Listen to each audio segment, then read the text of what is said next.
മത്സ്യക്കൂട് കൃഷിയിൽ വിജയഗാഥ സൃഷ്ടിച്ച് doctor father Johnson Panketh.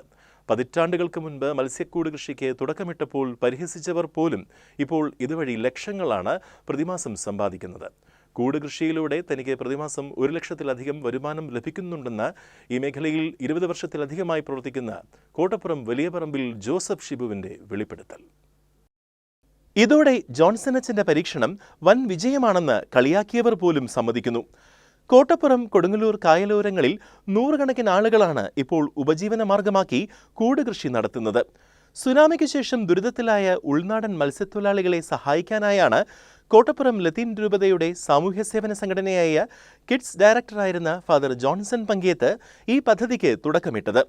നിർധനരായ മത്സ്യത്തൊഴിലാളികളെ പുനരധിവസിപ്പിക്കാനായുള്ള അന്വേഷണത്തിലാണ് ന്യൂസിലൻഡിൽ പ്രചാരത്തിലുള്ള കൂട് കൃഷിയെപ്പറ്റി അറിയുന്നത്. തുടർന്ന് പല പ്രതിസന്ധികളും തരണം ചെയ്ത് കോട്ടപ്പുറം കായലിൽ പദ്ധതിക്ക് തുടക്കമിട്ടു. വലിയ ഇരുമ്പ് ഫ്രെയിമുകളുണ്ടാക്കി അതിൽ വലകെട്ടി കൂടുണ്ടാക്കി കായലിലിട്ട് അതിനുള്ളിൽ മത്സ്യക്കുഞ്ഞുങ്ങളെ വളർത്തുന്നതാണ് പദ്ധതി.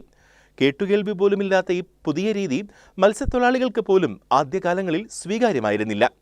വിദഗ്ധരെ കൊണ്ടുവന്ന് ക്ലാസ് നൽകിയും ബോധവൽക്കരണം നൽകിയും 25 ഉൾനാടൻ മത്സ്യത്തൊഴിലാളികളെ സംഘടിപ്പിച്ചു.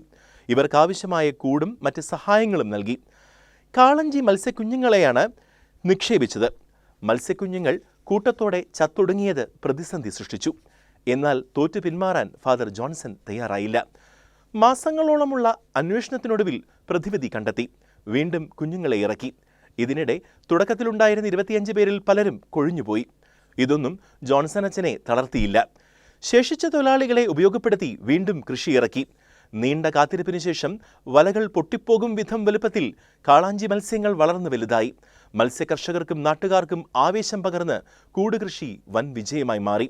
സർക്കാർ ഇടപെട്ട് ഫിഷറീസ് വകുപ്പിനെ ഉപയോഗപ്പെടുത്തി ഉൾനാടൻ മത്സ്യത്തൊഴിലാളികൾക്ക് ഗുണം ചെയ്യുന്ന വിധത്തിൽ ഈ മേഖല വികസിപ്പിക്കണമെന്നാണ് പങ്കേത്തച്ഛന്റെ ആവശ്യം.